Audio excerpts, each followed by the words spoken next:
तो welcome to all my dear student. मैं Mukesh sir आप सभी का स्वागत करते स्टूडेंट आज के इस क्लास में। स्टूडेंट अगर आपसे भी यूपी पुलिस कांस्टेबल 2024 एग्जाम की तैयारी कर रहे तो यकीन मानिएगा स्टूडेंट आज के क्लास आप सभी के लिए काफ़ी इम्पोर्टेंट होने वाला है, क्योंकि स्टूडेंट इस क्लास के अंदर हम लोग बात करने वाले उत्तर प्रदेश से संबंधित महत्वपूर्ण प्रश्नों के बारे में, जो कि आप सभी के एग्जाम में बार बार पूछे जाने वाले प्रश्नों का सिलेक्शन यहाँ पर किया गया है। ये स्टूडेंट आप सभी के पार्ट 3 रहने वाला और पार्ट 2 और पार्ट 1 ऑलरेडी अपलोड कर दिया गया है। तो आप सभी से एक छोटा सा रिक्वेस्ट है, क्लास स्क्रीन तक जरूर देखिएगा, क्योंकि सारे प्रश्न के आप सभी जो सारे प्रश्न देख पा रहे हो सारे प्रश्न आप सभी के लिए काफ़ी इम्पोर्टेंट है एंड ये काफ़ी बार एग्जाम में आप सभी के पूछे गए प्रश्न भी हैं। ठीक है ना। तो चलिए आज के क्लास को स्टार्ट करते हैं। एंड स्टूडेंट सबसे पहले आप सभी को एक ऊर्जावान बनाने के लिए आप सभी के लिए एक मोटिवेशन के साथ आज की इस क्लास को स्टार्ट करेंगे। यहाँ पर आप सभी का मोटिवेशन कर है कि समय और शिक्षा का सही उपयोग ही व्यक्ति को सफल बना देता है। यानी कि समय और शिक्षा का जो सही उपयोग करना सीख गया वही व्यक्ति सफल बन जाता है। तो समय और शिक्षा का सही उपयोग करना सीखिएगा आप सभी, ठीक है ना। एंड आज के क्लास को स्टार्ट करते हैं। देखते हैं पहला प्रश्न क्या पूछा जा रहा है। पहला प्रश्न आप सभी से पूछा गया है कि उत्तर प्रदेश में तांबा किस जिले में पाया जाता है। उत्तर प्रदेश में तांबा किस जिले में पाया जाता है। तो राइट आंसर हो जाएगा आप सभी का क्वेश्चन नंबर 1 का ऑप्शन नंबर डी, यानी कि ललितपुर में तांबा पाया जाता है। ऑप्शन नंबर डी स्टूडेंट आप सभी का राइट आंसर हो जाएगा, ठीक है ना। अगले प्रश्न को और बात करते स्टूडेंट प्रश्न नंबर 2 आप सभी से पूछा जा रहा है कि उत्तर प्रदेश का वर्तमान नाम कब पड़ा। उत्तर प्रदेश का वर्तमान नाम कब पड़ा। तो राइट आंसर हो जाएगा आप सभी का ऑप्शन नंबर बी, यानी कि 12 जनवरी 1950 को पड़ा था। ऑप्शन नंबर बी स्टूडेंट आप सभी का राइट आंसर हो जाएगा, ठीक है ना। एंड अगले प्रश्न को और बात करते हैं स्टूडेंट, उससे पहले आप सभी से एक छोटा सा रिक्वेस्ट है कि अभी तक आपसे हमारे इस चैनल को सब्सक्राइब नहीं किए तो प्लीज़ स्टूडेंट इस चैनल को सब्सक्राइब कर साथ साथ बेल आइकन को प्रेस कर दीजिएगा, ताकि ऐसा मोस्ट इंपोर्टेंट क्लास स्टूडेंट आप तक सबसे जल्द पहुंचते रहे, ठीक है ना। 3 नंबर प्रश्न की ओर बात करते पूछा जा रहा है आप सभी से कि उत्तर प्रदेश में भारत की कुल कितने प्रतिशत कृषि योग्य भूमि है। उत्तर प्रदेश में भारत की कुल कितनी प्रतिशत कृषि योग्य भूमि है। यानी कि भारत से कंपेयर करके अगर देखा जाए तो उत्तर प्रदेश में सिर्फ उत्तर प्रदेश में भूमि करने लायक कृषि करने लायक कितनी भूमि है। 22%, 15%, 17% या 9%।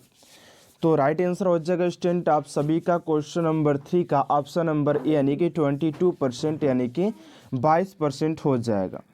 ऑप्शन नंबर ए आप सभी का राइट आंसर हो जाएगा।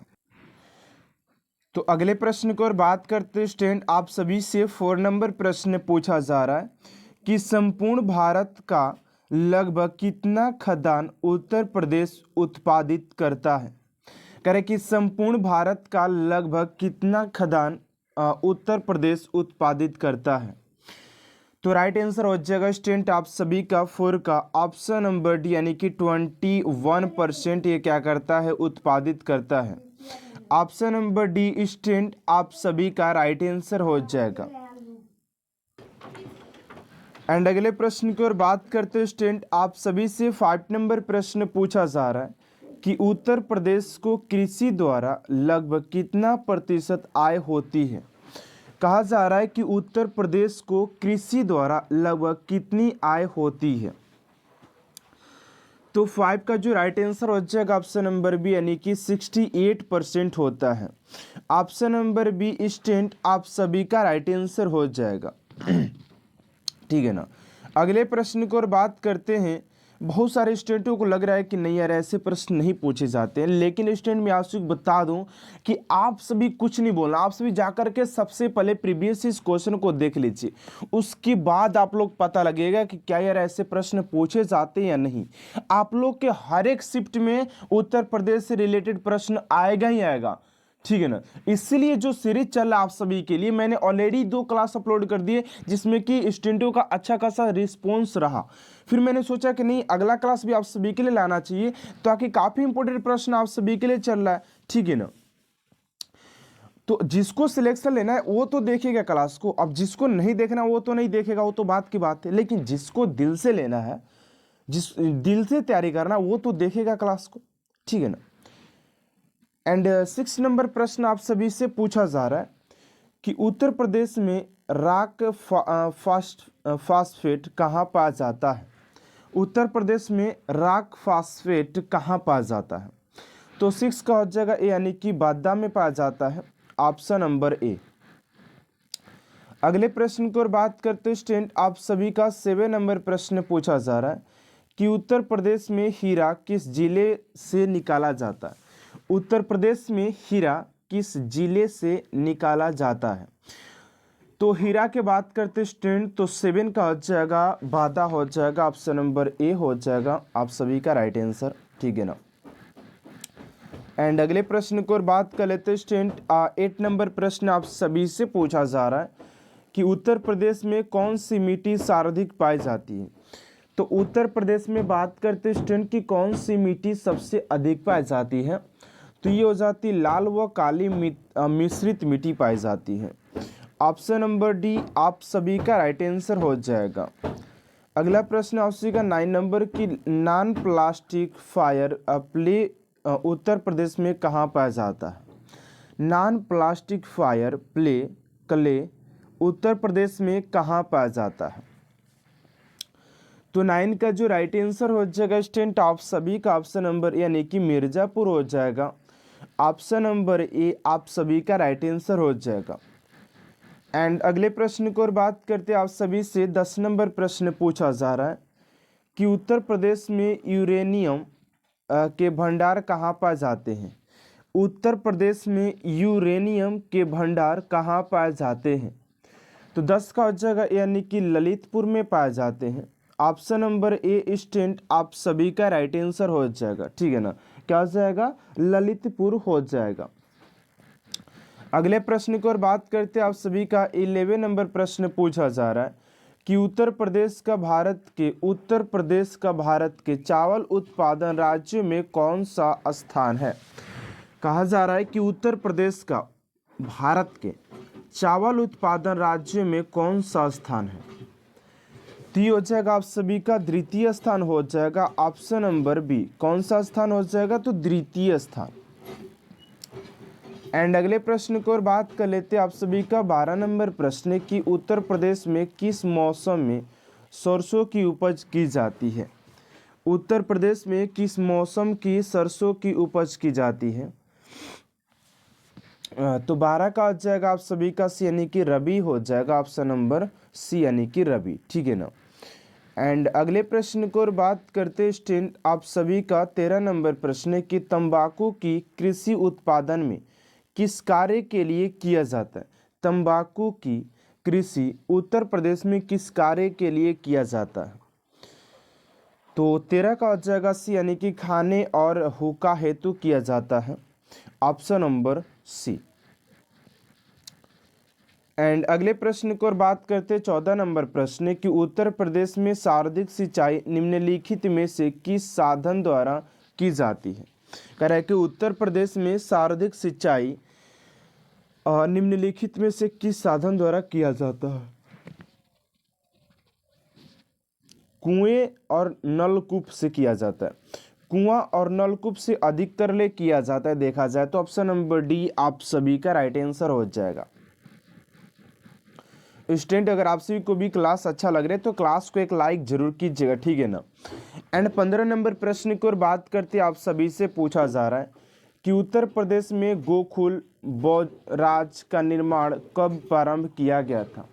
कहा जा रहा है कि उत्तर प्रदेश में गोकुल बैजार का निर्माण कब प्रारंभ किया गया था?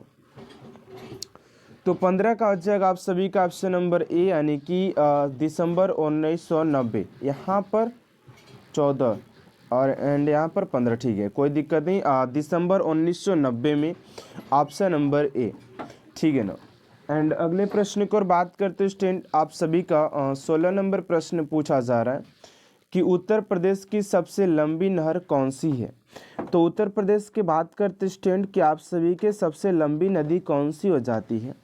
तो 16 का हो जाएगा बी, यानी कि सरदा नहर हो जाएगा। ऑप्शन नंबर बी स्टूडेंट आप सभी का राइट आंसर हो जाएगा सरदा नहर। एंड अगले प्रश्न की ओर बात करते स्टूडेंट, आप सभी का 17 नंबर प्रश्न पूछा जा रहा है कि उत्तर प्रदेश में रानी लक्ष्मीबाई बांध परियोजना किस नदी पर बनाया गया है? कह रहे कि उत्तर प्रदेश में रानी लक्ष्मीबाई परियोजना किस नदी पर बनाया गया है? तो 17 का हो जाएगा आप सभी का बेतवा हो जाएगा, बेतवा नदी, ऑप्शन नंबर सी, ठीक है ना। एंड अगले प्रश्न की ओर बात करते हैं स्टूडेंट, आप सभी का 18 नंबर प्रश्न पूछा जा रहा है कि उत्तर प्रदेश के किस स्थान की सिंचाई हेतु देवकली पंप नहर परियोजना का कार्य प्रारंभ किया गया है? उत्तर प्रदेश के किस स्थान की सिंचाई हेतु देवकली पंप नहर परियोजना का कार्य प्रारंभ किया गया है? तो 18 का जो राइट आंसर हो जाएगा आप सभी का ऑप्शन नंबर सी, यानी कि मेरठ हो जाएगा। सॉरी ऑप्शन नंबर ए नहीं, ऑप्शन नंबर आप सभी का ऑप्शन नंबर सी नहीं, ऑप्शन नंबर ए आप सभी का राइट आंसर हो जाएगा गाजीपुर, ठीक है ना, गाजीपुर हो जाएगा ऑप्शन नंबर ए। एंड अगले प्रश्न की ओर बात करते स्टूडेंट, आप सभी का 19 नंबर प्रश्न पूछा जा रहा है कि उत्तर प्रदेश में शारदा नहर प्रणाली का निर्माण कार्य किस वर्ष किया गया? उत्तर प्रदेश में शारदा नहर प्रणाली का निर्माण कार्य किस वर्ष में किया गया? तो 19 का हो जाएगा सी, यानी कि ऑप्शन नंबर सी, यानी कि 1928 में किया गया था, 1928 में किया गया था। एंड अगले प्रश्न की ओर बात करते हैं, आप सभी का 20 नंबर प्रश्न है कि उत्तर प्रदेश में कुल सिंचित भूमि का कितना प्रतिशत नहरों द्वारा सिंचित है? उत्तर प्रदेश में कुल सिंचित भूमि का कितना प्रतिशत नहर द्वारा सिंचित किया जाता है, यानी कि नहर द्वारा सिंचाई किया जाता है? तो 20 का जब यानी कि 30% किया जाता है। कितना? 30%, ऑप्शन नंबर बी। एंड अगले प्रश्न की ओर बात करते हैं, आप सभी का 21 नंबर प्रश्न पूछा जा रहा है कि उत्तर प्रदेश की आगरा नहर ओखला के पास किस नदी से निकलती है? तो 21 का हो जाएगा आप सभी का डी, यानी कि यमुना नदी के से निकलती है, ऑप्शन नंबर डी हो जाएगा आप सभी का राइट आंसर। एंड अगले प्रश्न की ओर बात करते स्टूडेंट, 22 नंबर प्रश्न आप सभी से पूछा जा रहा है कि उत्तर प्रदेश का विद्युत उत्पादन की दृष्टि से संपूर्ण देश कौन सा स्थान है? तो 22 का हो जाएगा बी, यानी कि द्वितीय स्थान पर हो जाएगा स्टूडेंट आप सभी का ऑप्शन नंबर बी, ठीक है ना। एंड अगले प्रश्न की ओर बात करते हैं, 23 नंबर प्रश्न आप सभी से पूछा जा रहा है कि उत्तर प्रदेश में केंद्रीय वानिकी परिषद की स्थापना कब की गई थी? उत्तर प्रदेश में केंद्रीय वानिकी परिषद की स्थापना कब की गई थी? तो 23 का हो जाएगा यानी कि 1948 में किया गया था, ऑप्शन नंबर ए स्टूडेंट आप सभी का राइट आंसर हो जाएगा। एंड अगले प्रश्न की ओर बात करते हैं, 24 नंबर प्रश्न है कि उत्तर प्रदेश में भारतीय वन जीव परिषद की स्थापना कब की गई थी? उत्तर प्रदेश में भारतीय वन जीव परिषद की स्थापना कब की गई थी? तो 24 का जो राइट आंसर हो जाएगा ऑप्शन नंबर सी, यानी कि 1952 में किया गया था, 1952 ऑप्शन नंबर सी, ठीक है ना। एंड अगले प्रश्न की ओर बात करते हैं स्टूडेंट, आप सभी का 25 नंबर प्रश्न है कि उत्तर प्रदेश में वनों को प्रशासनिक दृष्टि से कितने भागों में बांटा गया है? कह रहा है कि 25 नंबर प्रश्न आप सभी से पूछा जा रहा है कि उत्तर प्रदेश में वनों को प्रशासनिक दृष्टि से कितने भागों में बांटा गया है? तो 25 का हो जाएगा आप सभी का सी, यानी कि ये 6 भागों में बांटा गया है, ऑप्शन नंबर सी स्टूडेंट आप सभी का राइट आंसर हो जाएगा। एंड अगले प्रश्न को और बात करते हैं, 26 नंबर प्रश्न है कि उत्तर प्रदेश में वन संरक्षण की प्रक्रिया का प्रारंभ कब से हुआ था? कह रहे कि उत्तर प्रदेश में वन संरक्षण की प्रक्रिया का प्रारंभ कब से हुआ था? तो ये हो जाएगा आप सभी का 1800 ईस्वी में प्रारंभ हुआ था। ऑप्शन नंबर सी स्टूडेंट आप सभी का राइट आंसर हो जाएगा। एंड अगला प्रश्न आपसे 27 नंबर की कथा किस वृक्ष से बनाया जाता है? कथा किस वृक्ष से बनाया जाता है? तो 27 का हो जाएगा आप सभी का यानी कि खैर से बनाया जाता है। ऑप्शन नंबर ए स्टूडेंट आप सभी का राइट आंसर हो जाएगा। एंड अगले प्रश्न की ओर बात करते हैं 28 नंबर प्रश्न आप सभी से पूछा जा रहा है कि चंबल राष्ट्रीय अभ्यारण्य चंबल राष्ट्रीय अभ्यारण्य प्रदेश के किस जिले में स्थित है?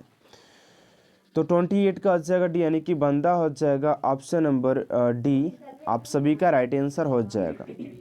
एंड अगले प्रश्न की ओर बात करते स्टूडेंट 29 नंबर प्रश्न है कि उत्तर प्रदेश का बृहत्तम उद्योग निम्नलिखित में से कौन सा है? तो उत्तर प्रदेश के बृहत्तम उद्योग की बात करें तो 29 का हो जाएगा डी यानी कि हथकरघा उद्योग। Option number D. एंड अगला प्रश्न आपसे का 30 नंबर प्रश्न है कि उत्तर प्रदेश के किस स्थान पर गन्ने की खोई से कार्डबोर्ड बनाया जाता है? तो इस क्वेश्चन का राइट आंसर क्या होगा स्टूडेंट? इस क्वेश्चन का राइट आंसर आप सभी को कमेंट बॉक्स में बताना है कि इस क्वेश्चन का राइट आंसर क्या हो जाएगा।